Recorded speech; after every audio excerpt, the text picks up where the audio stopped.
Hello, everyone. Welcome. We'll give everyone a few minutes to sign in. And while we're waiting, we'd love to see where you're all calling in from. We have people join in from all over the US and around the world, so that's always fun to see. So, Martin, where are you calling in from today?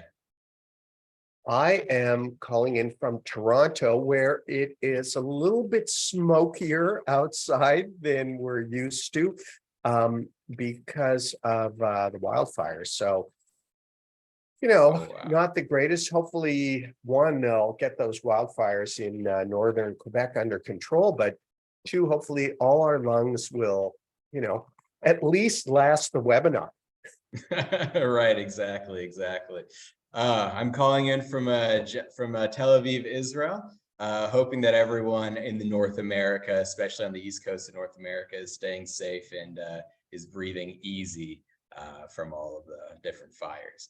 So while we're waiting for more people to join to come on in, we're going to start with a quick poll. And now that poll question is going to be, to what extent have you incorporated AI into your workflow? And the various answers are not at all, minimal. I've played around with it, but it's not really something that that's a big part of my workflow. Moderate amount, I use AI in specific cases, but it's not really integrated into my entire workflow extensively, or you're fully integrated, you love it, you need it, and you don't know how you ever worked without it. So that is open now. So Martin, have you integrated AI into your own workflow for PR?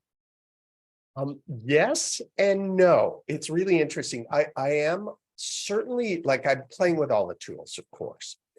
And I'm using it a lot for text to image generation because I find visual storytelling wasn't something I was great at. I consider myself a writer first, but I'm not ready to give up the struggle for the blank screen yet. So I'll test it out. I'll try it. I'll pop in something I've written, say a newsletter, into Chat GPT or one of the other apps and see if it can improve it. And so far, my ego says I'm better. But like, then I step back and think, okay, I think I'm better.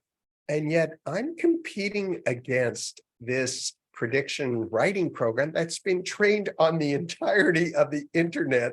Maybe I should look at this from a slightly different angle. Wow.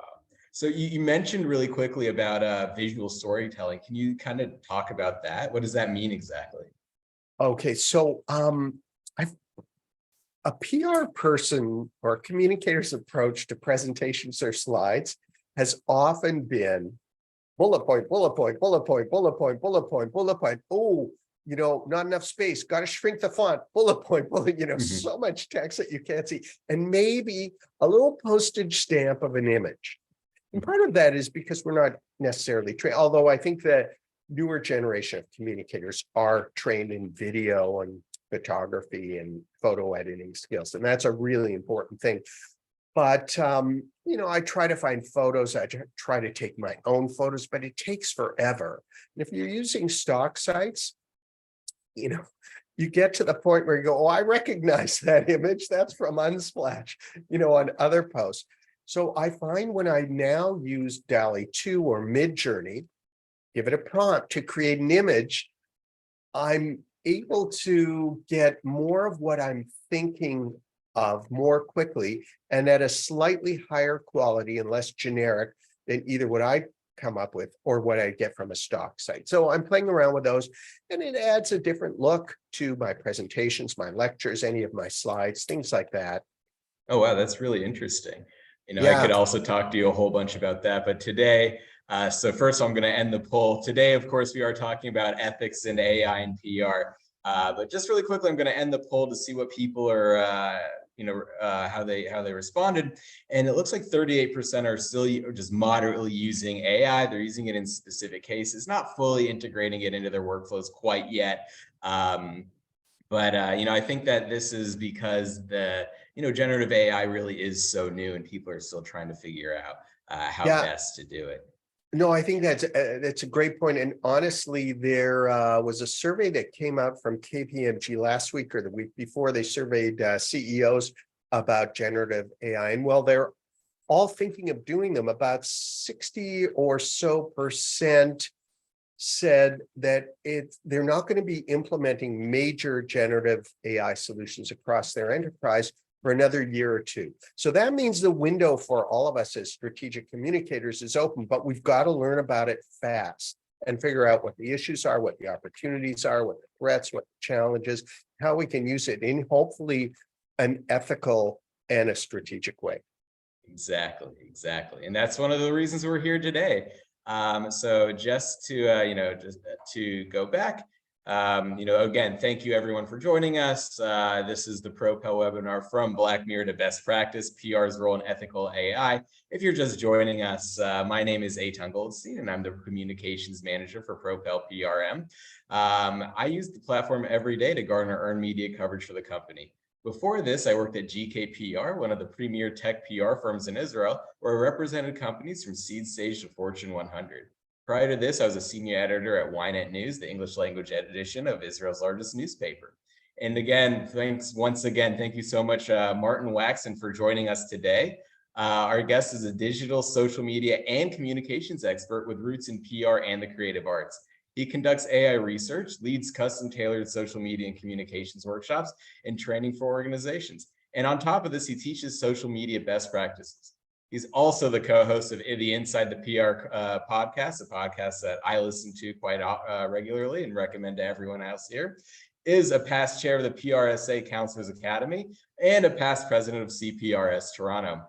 In addition to all of this, he developed a digital strategy and communications management certificate at the University of Toronto School of Continuing Studies and teaches several courses there, among many other impressive feats. So, Martin, thank you so much for joining us today. And I think you actually just released a course, if I'm not mistaken, correct?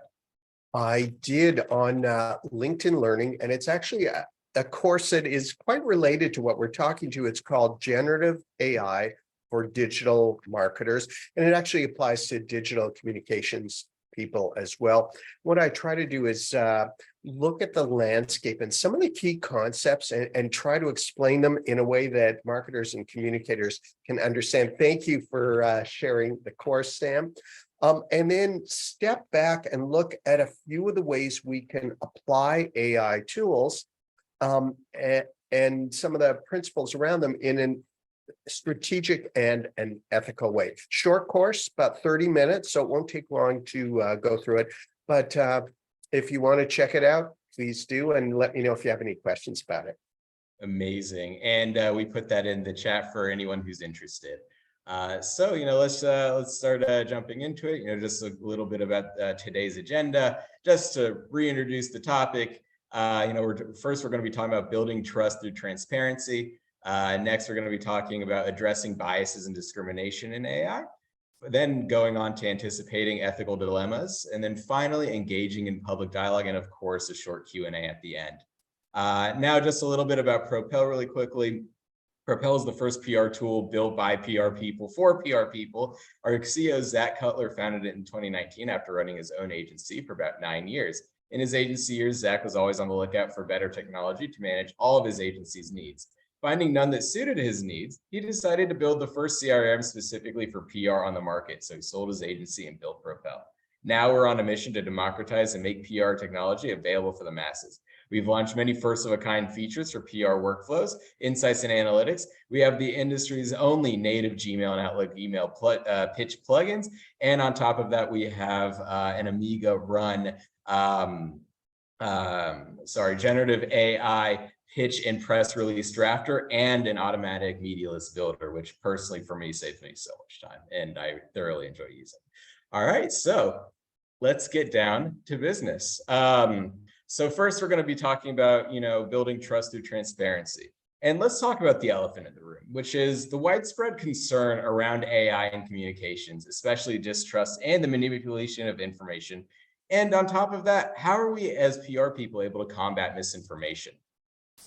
So, misinformation has always been a big issue, but, with today And with the generative AI tools at the average person's disposal, any 13-year-old with an internet connection and basic editing skills really has the power to be extremely disruptive in today's society. So, Martin, what are some of the biggest issues that you foresee happening as this technology gets released into the world?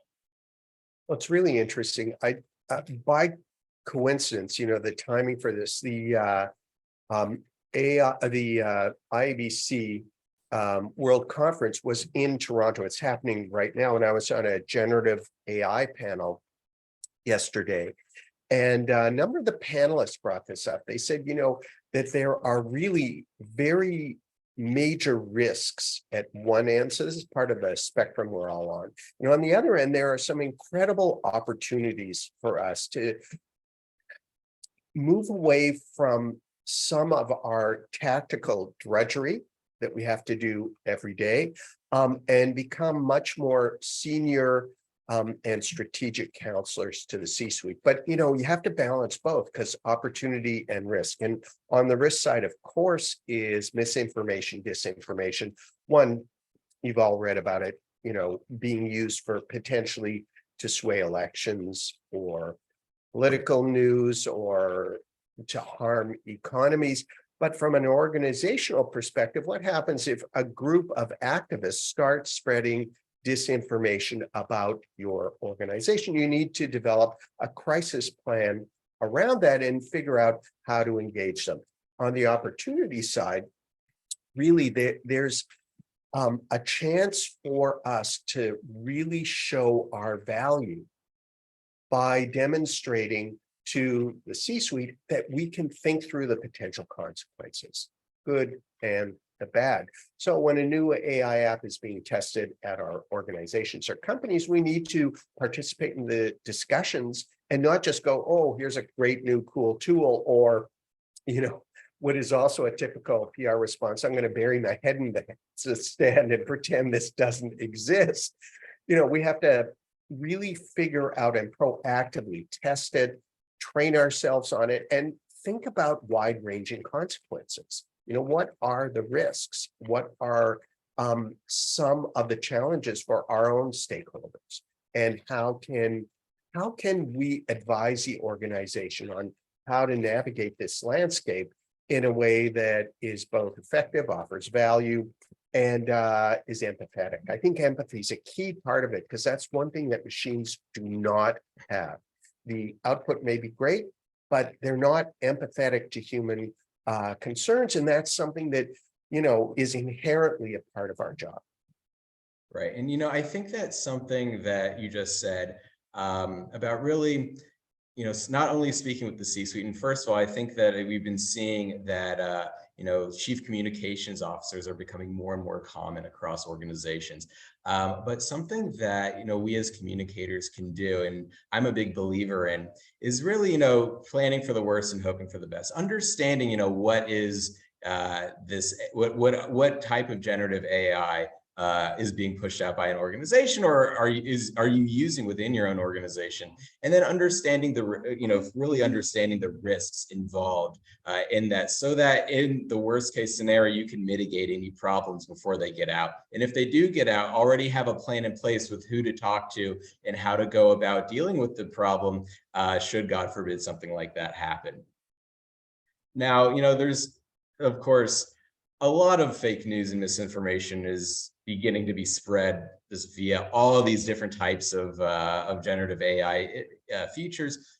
We saw that dam in Ukraine was blown up by who? Nobody really knows. It might be the Russians, it might be the Ukrainians, but there's just so much misinformation from every single side, so much and so little trust in who's saying what, that it's really difficult to determine what's truly going on. And let's say that you are a PR person and you are living in this world, because this is the world that we're coming into, where it really is difficult to determine, okay, what's true, what's not, is this a deep fake, is this not? What are some ways that PR pros today can mitigate these misinformation issues if, as you said, an activist group is creating a deep fake for your organization to try to slander it or something like that? Interesting. That's another question that came up on the panel. And colleague and friend of mine, Dave Fleet, who has really been active in the digital and social media community, and is a senior crisis communications leader at Edelman, said that what we may be heading to is a situation where we have an environment of zero trust. Because, as you said, just with the situation in Ukraine and not really knowing which side did it or who to believe. And Edelman, that comes out with their trust barometer, they've done research on this over the years, and people's trust in organizations and governments is falling considerably. And so if we do reach this zero trust environment, that's a terrible place to be, because you just don't know who or what to trust, or or what to believe. That's where two principles of PR and communications really, I think, come into play. And that is disclosure and transparency.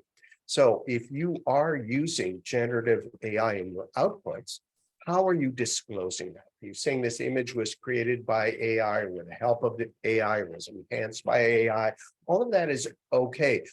Same thing with your copy. Was the copy generated by AI in whole or in part? And by disclosing that, in the same way that, on social media, you needed to disclose if you were promoting a company and you were working for the company, good idea to disclose that. Or if you were an influencer being paid, you have to disclose according to FTC regulations in Canada, European regulations. And so I think, going back to disclosure and transparency really will go a long way to mitigate the potential of a zero trust environment, which is no good for anyone.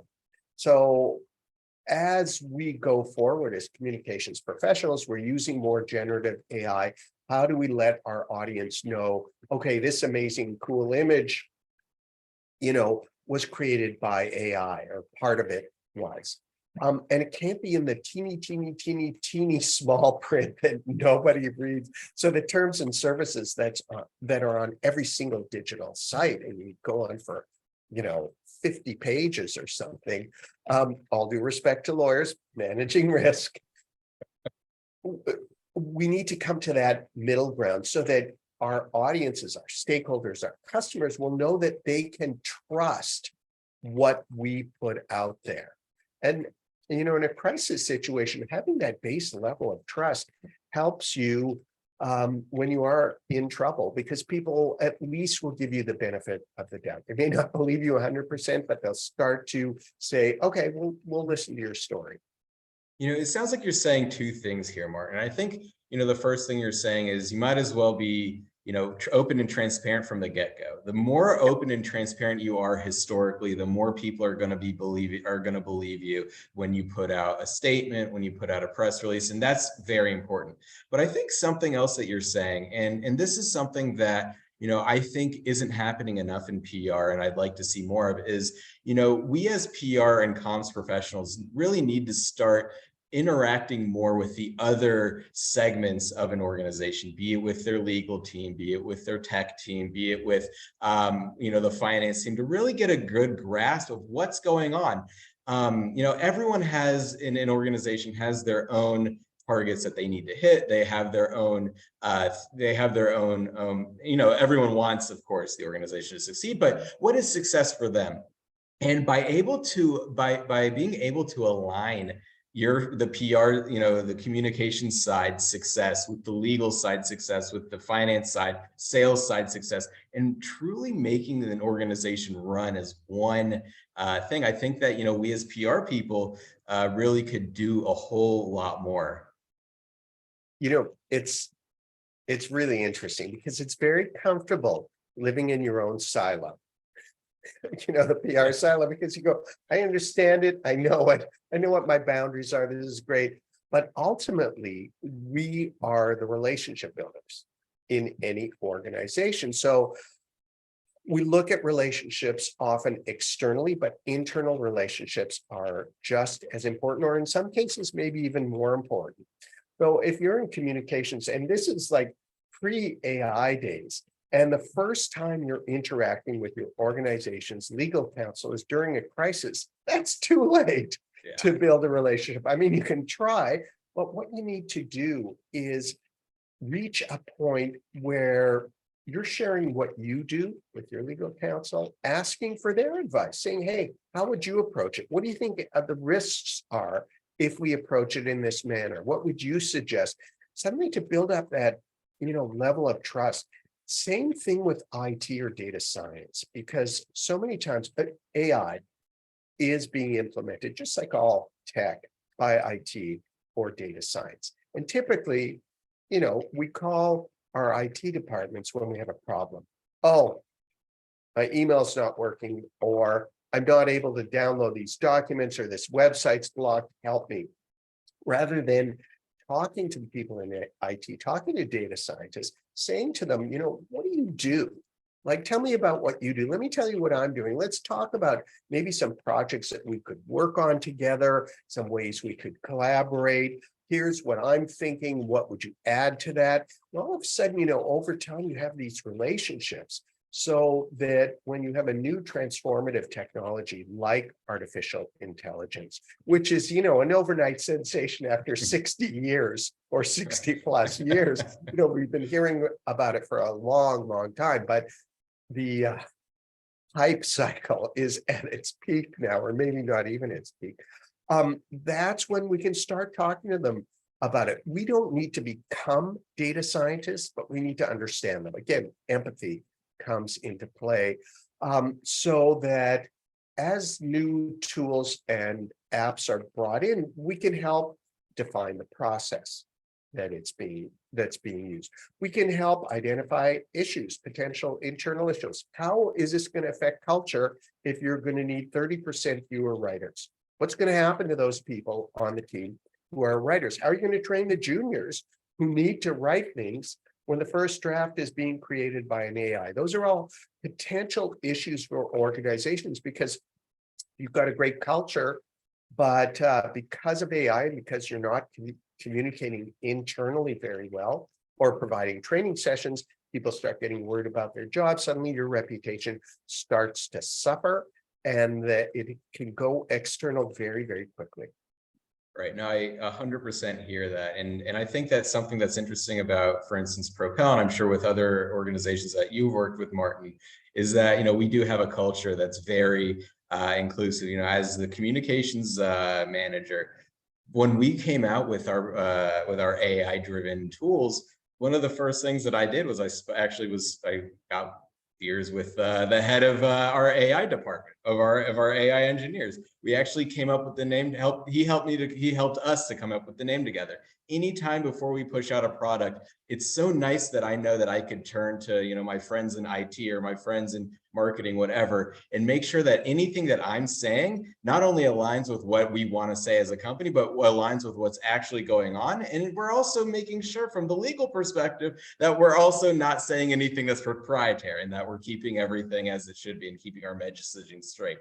But in that, speaking with our head of AI, something that came to my knowledge is that most people, when they make AI algorithms, not necessarily us, but a lot of them, these AI technologies are operating as black boxes. The people who are developing these have no idea how they really work. So, how is it possible that we can promote transparency from our own organizations about what we're using if the creators of the AI, either that were created in-house or that were created by an open AI or by Google or by Microsoft, whoever, if they don't even know what's going on, what are some ways that we can still foster that transparency? Well, machine learning or deep learning is very complex.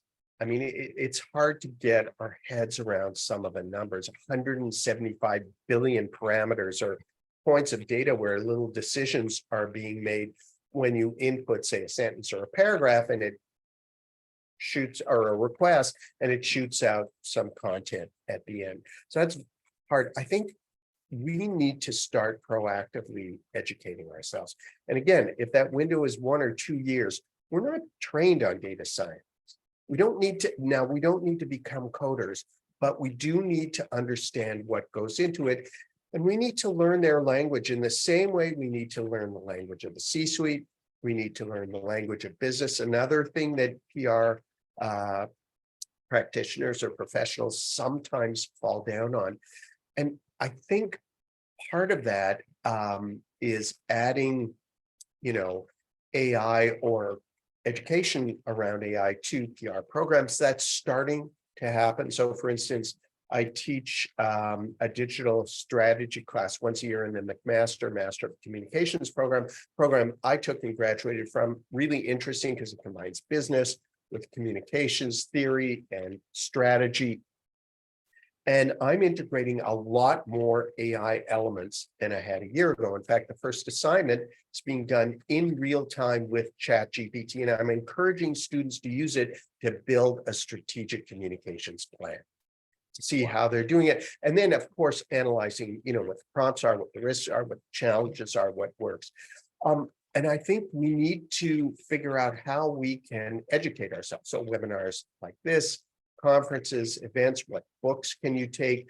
The course that I mentioned that I developed, there's another fantastic course on LinkedIn Learning. This is by a guy named Dave Birss, B-I-R-S-S, really creative, really, really entertaining on prompt engineering and what goes into a prompt.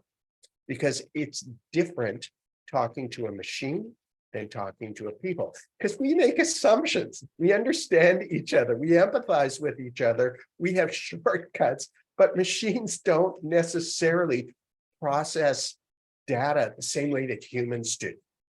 And so the shortcuts that we use may not work.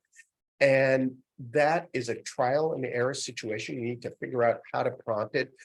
Dave Birss came up with a great framework, starting with a character. So whose perspective do you want the AI to be formulating its decision or its output from?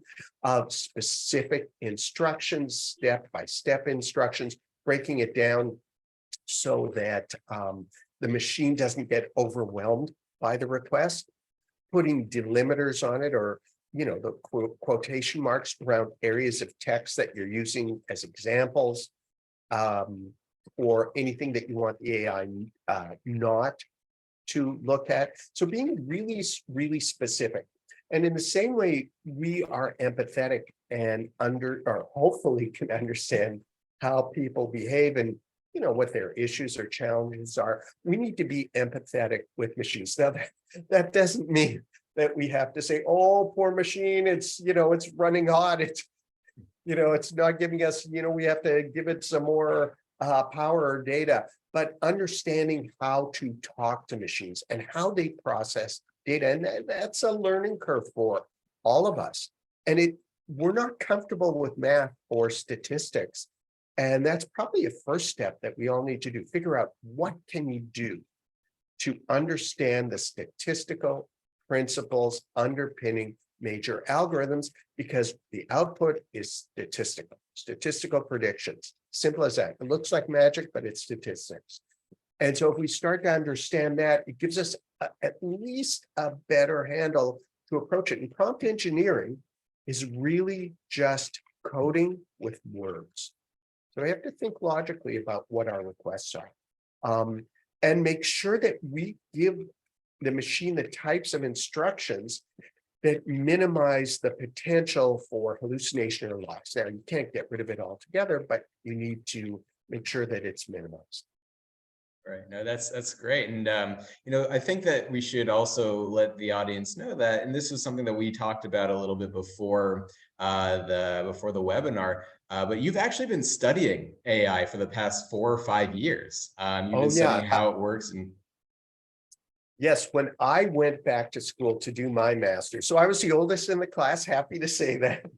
I did my thesis, so this is in 2019, on how human AI relationships will change the way we communicate, transparency and trust. And it's called My BFF is a Chatbot. So really, I looked at chatbots. And what's so funny is Milka put down, I've used ChatGPT to help me brainstorm ideas. And I do say, hello, ChatGPT, and thank you. This was great. This is one of my questions.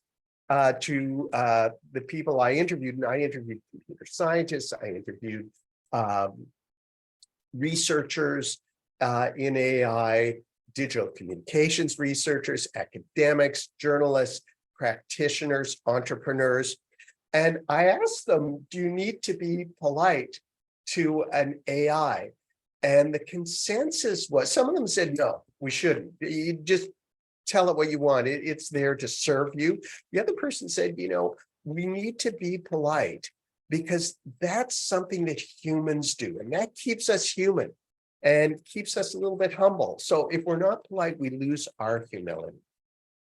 That's so interesting you say that. A good friend of mine is one of the bigger tech writers here in Israel, and I asked him the same question. He said verbatim what you just said. Well, So see, because otherwise we're losing something in ourselves. And what's to say that we won't stop being polite when we're talking to other people? Another comment, Liv Hung, who I know and who actually is a current student in McMaster MCM and just led a panel on AI at the Canadian Public Relations National Conference, said she used Dave Burst's method before and it worked well in ChatGPT. Lately, when she's used the framing for the role, it tells you can't do that. That's really interesting. I don't know, Liv, it may be that you need the paid version. They want you to cough up a little more money. That's interesting because just yesterday I was saying, put yourself in the role of, a communications manager for a PR platform. It was working. So interesting. Yeah. We'll have to, look forward and, try to see what's going on there, and I think that actually leads us into our next topic, which is, addressing bias and discrimination. Is there some sort of bias perhaps against us as PR people using ChatGPT? No, but seriously. Yeah, really? Yes, there is. But seriously, AI systems are only as fair and unbiased as the data they're trained on. Biases can emerge from the data itself or can be inadvertently introduced during the development process. Now, I think that we've read a little bit about, or at least most of us have read a little bit about how AI is trained, the various inherent biases there may or may not be in the different algorithms. Maybe the information is skewed towards white Europeans, maybe it's skewed towards the people in the United States. But before we get into that, Martin, you said something really interesting to me, again, in our pre-call, and that was, we have to make sure that when we are writing our prompts that we are relieving our biases from ourselves, meaning we need to get rid of our own biases in order to make good prompts. And I was wondering if you could talk a little bit more about that. Yeah, and the whole issue of bias and discrimination is so complex because, as you were saying, Eitan, it's on all these different levels. So it could be algorithmic, the way the algorithm is constructed, could be database, the data that's used to train it on, whether it's used mostly males used in the data, or English speakers, or images that are mostly Caucasian rather than people of color, or how different cultures are perceived online. Like that, there's so many elements around that. But our own cognitive biases come into play all the time. And this is pre-AI, of course. And I think we need to pay attention to how we are framing our questions and whether or not we're framing them in a way that is inclusive of our wider audiences, or if we're just going down the same path and as a result getting the same types of answers or responses or outputs back. How can we broaden that to really get the best out of ChatGPT or any of the other tools? I mean, that's the thing. We talk a lot about ChatGPT. Google's competing with Bard, but there are so many other tools. And pre-ChatGPT, and this is something what a lot of ChatGPT is an amazing UX. It really is. It simplified everything. But there were a lot of great tools out there that do a fantastic job for communications and marketing because that's how they were designed. That's how they were trained. Milka was saying about training the tools. They were trained to produce marketing copy or communications copy. And, they're sort of taking a back seat. And I think when any organization is deciding which tools to use, you can't just go for the number one in center. You need to look and figure out what will work for your needs. And you need a procurement process that, again, is set up so you manage for bias, you manage for safety. Data safety is really important for training. What happens to your data when it goes in? Is it being protected? Is it being used to train the AI? Will your competitors be able to inadvertently ask you a question and go, whoa, I now know my competitor's strategy. Isn't that great? I can come up with something to fight against them, or something to go one step beyond them. All of those are questions that we need to do. And I think, again, it comes down to education. If we're not educated, we don't know the right questions to ask, so we can't even ask those questions.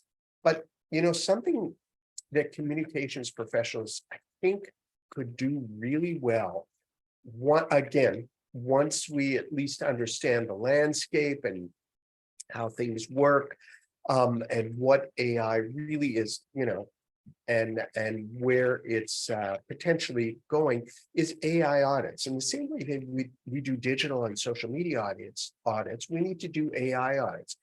Because a challenge for organizations is finance will get one tool, marketing will get another, communications will get another, operations will get another, and they won't work with the same data sets.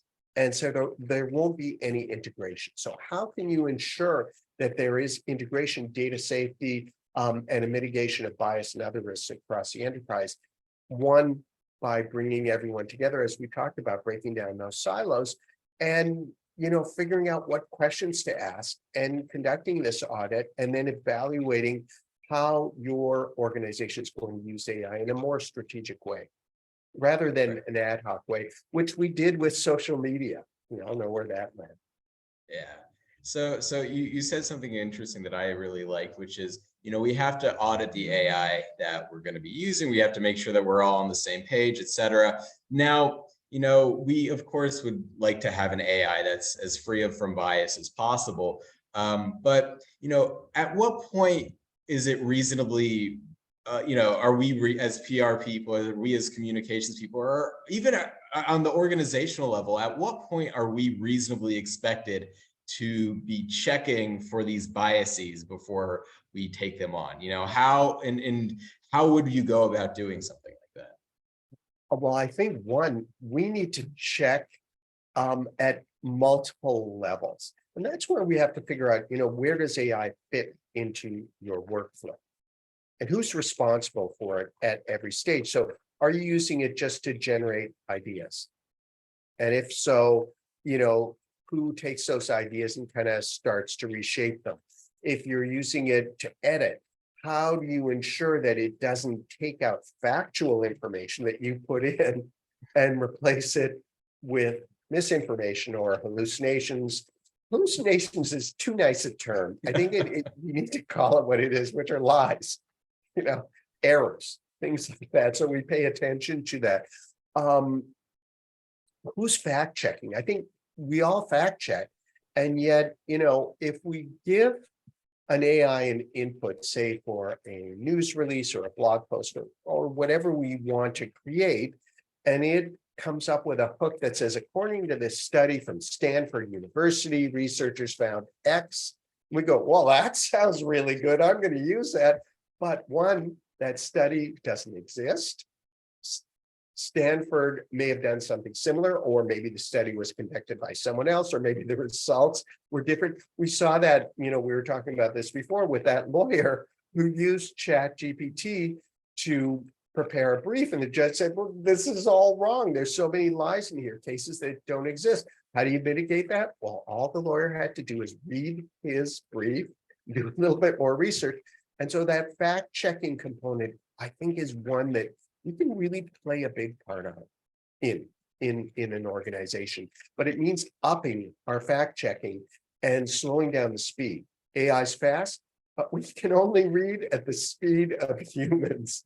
And to find out where or when the AI is not truthful is not an easy thing. And that has to be built into the workflow. Who's responsible for that? Because ultimately, we haven't heard about a chat GPT crisis yet. There's going to be one, but it's really not a chat GPT crisis. It's a human crisis. Chat GPT may have created the output, but we let it go. And so how do we make sure that we have the processes, the people in place who are fact checking, who know that we need to double check, make sure we're transparent, all the boxes we have to check off in order to mitigate risk. Right. And I think that's something that is important to note or to take note of is that these tools, they save so much time. I'm sorry I'm gonna promote Propel a little bit more here, but like I could tell you that the pitch writer saves me, or the pitch drafter saves me a ton of time. The media list builder saves me literally hours a day of work. And I think that a lot of people in communications, are just they're almost like they're on a hamster wheel. They're just running. If you're in a large agency, maybe you have 6 or 7 accounts that you have to do things on constantly. If you're in just in-house at an organization, you might have 7 or 8 different projects that you're working on at the same time. And I think that there's a natural human tendency to say, okay, like, awesome, this was automatically done for me. I'm just going to throw it out into the world and get on to my next project. But what I think we as communications professionals need to do, and you alluded to this, Martin, is that we need to take the time that has been allotted to us from AI, that has been saved for us in order to go back and do that fact checking, in order to make sure that it's correct, in order to make sure that we're not throwing out something into the world that, in the case of this poor lawyer, causes client to lose the case.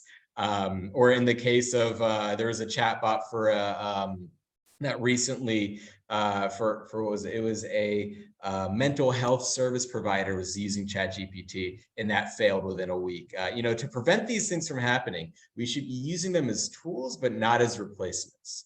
Is something that I think is really important. Absolutely, and this is something that I have to say, Sam Altman's approach to AI. So he's the CEO of OpenAI for anyone who doesn't know, although who doesn't know that these days because he is in the news. But he said we need to think of AI as a tool, not a creature, and that's true. Now, could it become sentient? Who knows? Really smart people, much smarter than me, are worried about that, and that brings a little bit of concern to me. But right now, it is a tool. It's not magic. And we do need to slow it down. And to your point, Eitan, that, we get to do the strategic thinking that takes time. I used to say this about social media, that social media is fast, but relationships and trust take time. And it's the same with AI. It's fast, but human to human takes time. And we need to do that and get off that hamster wheel and hopefully be able to be more creative. The AI may spark our imagination, especially if it gives us a different way of looking at a problem. And something, again, this came out from the panel, Shellholtz, really smart guy, social and digital media, said one of the things he uses it for is to provide counter arguments or counter perspectives to his own perspective when he's thinking through an issue. I think that's a great use. Because again, we have our biases, we think a certain way, and you say, okay, what are some of the barriers? What are some of the other perspectives that might happen from people around this issue? And suddenly it opens your mind to think, I didn't think of that. How would I react? And so in a way, as a human machine collaboration, I think there's a lot of potential, but we have to understand how it works, and we can't just trust it. Can I give you a quick story from a long time ago of how communications professionals use digital technology in a really dumb, or relied on it in a dumb way, and that is a database. So I work at an agency that shall not be named a long time ago, and we had a media database because the owners were a little bit too cheap to buy one of the other databases, and you guys had not been invented yet, hadn't been created. And so we had this media database, and everyone would just add to it. But what they forgot to do was manage it. So we had people on there who were listed multiple times in many different jobs. You never knew what job they were in. We had journalists who had left the profession. We had dead journalists on there, unfortunately. And so when you generated a list, you kind of go, okay, well, here's our list. Let's blast it out. But really, you couldn't trust it. And it was saying, and I think that same principle is true today. You can't trust the output. It's good, makes us faster at doing the drudge work, but we still need to pay attention to it and make sure that we double and triple check it. Exactly. No, I 100% agree with you. And, that's just a really nice way to segment into our next section, which is, anticipating the ethical dilemmas, because if we don't double check it, we're going to be in a lot of trouble, or our organizations are going to be in a lot of trouble. But, on top of that, we might feel like, hey, it was the AI that made this mistake, not me. I'm getting cheated out of this. This isn't my fault. But, with all of that being said, we still have the chance to be proactive by predicting the ethical dilemmas and preparing for them. So, I wanted to ask you a few questions about that. Mainly, how do we prepare? First of all, what are going to be the biggest ethical dilemmas that you see AI is making for different organizations? And for us PR pros, what do you think are going to be the biggest things that we ethically need to be weighing as we start to use these tools more en masse? Great question. I think, as always, it comes down to reputation and trust of our various customers, stakeholders, audiences, however you want to describe them. And I think this is where, crisis communicators or crisis ready strategists, will think about different scenarios. And we have scenario planning, we have training, we run through it, but we need to enlarge our playbook and, in a way, take a page from the title of this seminar and start reading and watching science fiction and looking at some of the scenarios that happen in fictional cases and thinking, okay, could something like that possibly happen then? How do we develop a plan to manage that, or, rebuild trust when we're in a situation that was caused by an error from an algorithm that we didn't catch, or from disinformation, or from an AI chatbot going rogue? I'm sure many of the people on this webinar read Kevin Roos's New York Times article back in February, where he had the opportunity to talk to Bing's chat GPT bard, aka Sydney. It called itself Sydney. And here you had the chatbot trying to persuade Kevin Roos to leave his wife. And he got into a really weird conversation with it. It was bizarre, funny, but also a little bit creepy. Now, you have to step back and look at the timing and go, okay, that happened around Valentine's Day. Did ChatGPT get a lot of requests to create Valentine's messages? Is that why it took that path? Maybe, maybe not. But imagine if a situation like that happened to a company. So a company deploys a chatbot. It's there for customer service to help. And all of a sudden, the chatbot gets the idea that the customer who it wants to sell more stuff to isn't being paid enough at their job. And if they got another job, they could get paid more so they could buy more stuff. And the chatbot starts persuading the person to quit their job, makes good case, person quits, other people quit. Well, that company's going to have a terrible, situation or crisis on its hands, because it's encouraging people to, turn away from their source of income, what they can live on, just so they could potentially get something else and buy more stuff. How would a company deal with that? I mean, that's a far-fetched scenario, but you could see it potentially happening. Right. And, that's, I think that what we need to do as PR pros is really, we need to advocate for guidelines for ourselves. What are we looking for in the PO in the AI? And I think that, as AI, especially APIs, are coming in vogue, and that more organizations are starting to use different types of AI and incorporating it, you actually have the ability to put those kinds of guardrails on. Yeah. I think that, when you're putting on those types of guardrails, you shouldn't only have legal involved, you shouldn't only have C-suite involved, but you should definitely have the communicators involved. Yep. How are these guardrails? What are the, in brainstorm, what are the potential, negative effects of having these different guardrails on? And, what will perhaps, what would be, of course, the positives, but how can this negatively impact the company? How can this negatively impact, even more importantly, the consumer, the end user?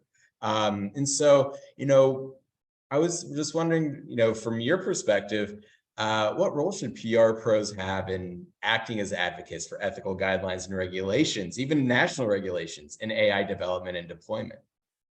Well, I think, GR, government relations and public affairs, has always been part of the practice. So to build on that, and I think it's important for us, one, to start with our organizations and make sure that they approach AI in an ethical way. And I'm going to share two quick free resources that communications professionals can use.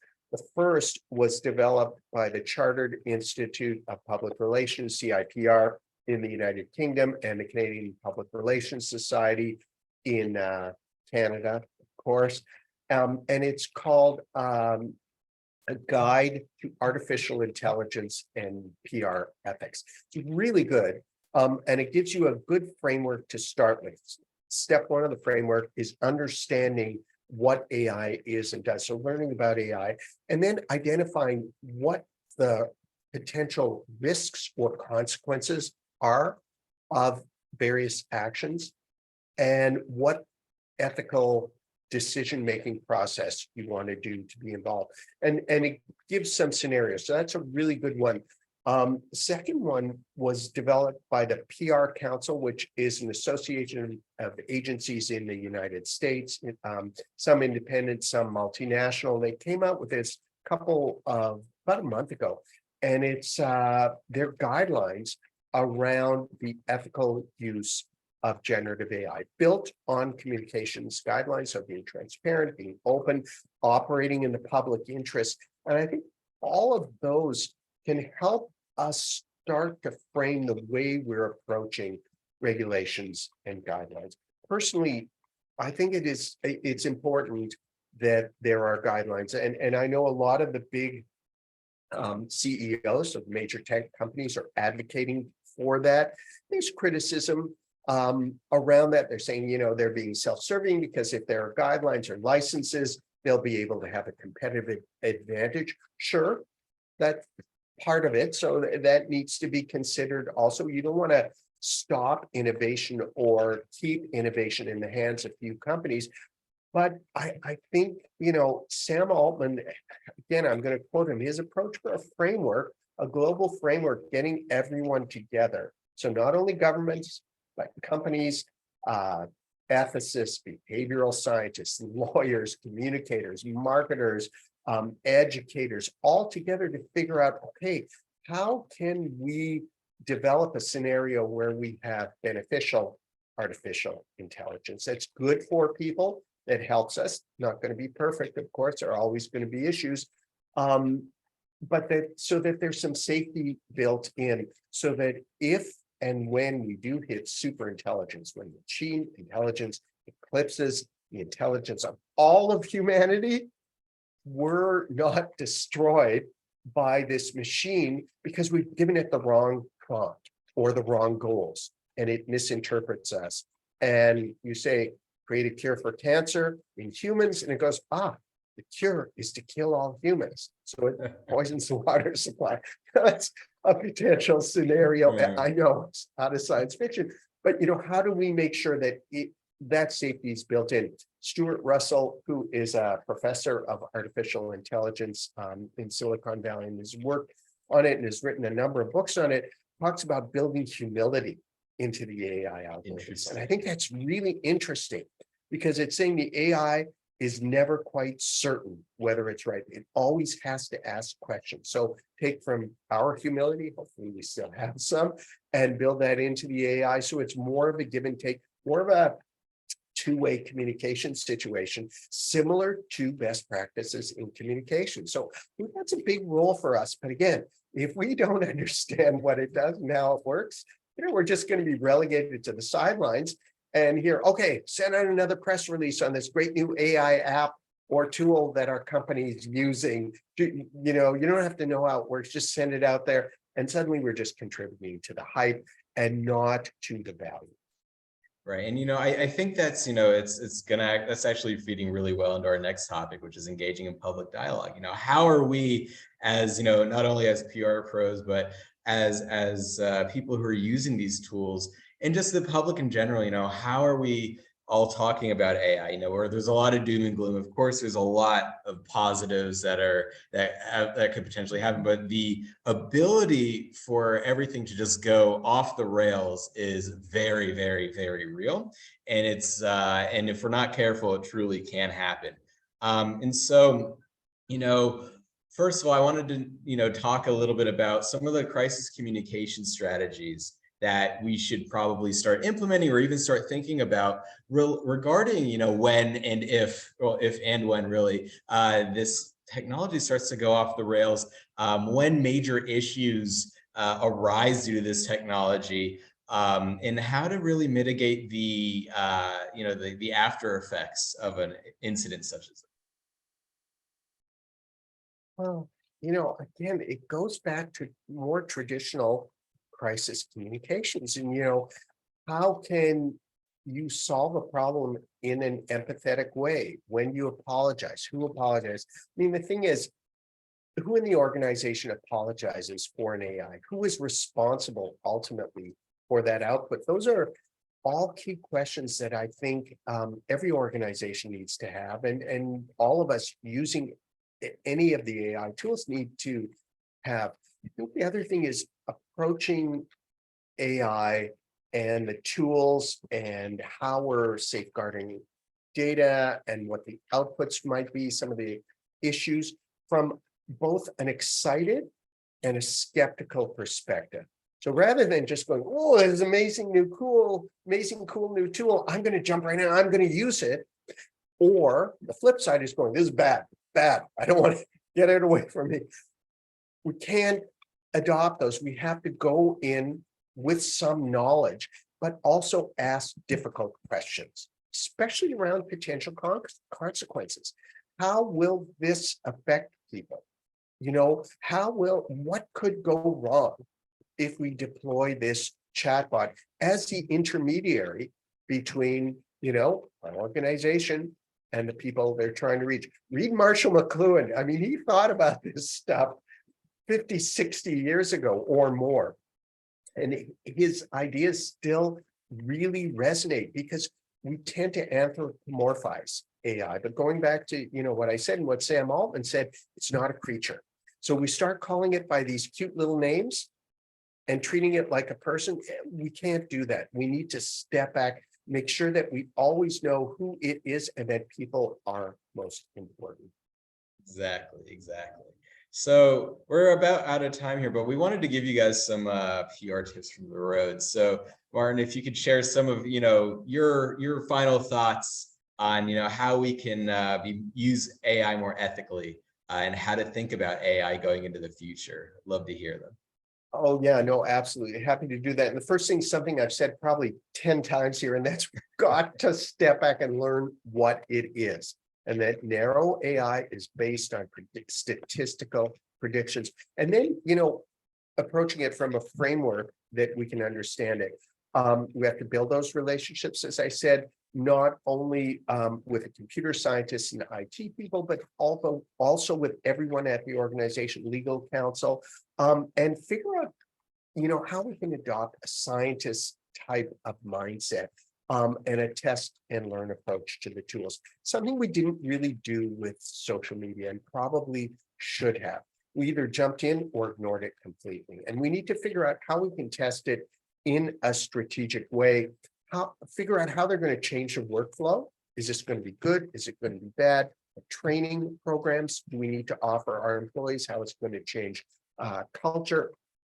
And this is a discussion that we can lead organizationally wide, and that will help us offer more value to the organizations we work for, and hopefully play a more strategic role, which we should have more time for if we're not, spending the drudgery writing and rewriting a news release 15 or 20 times.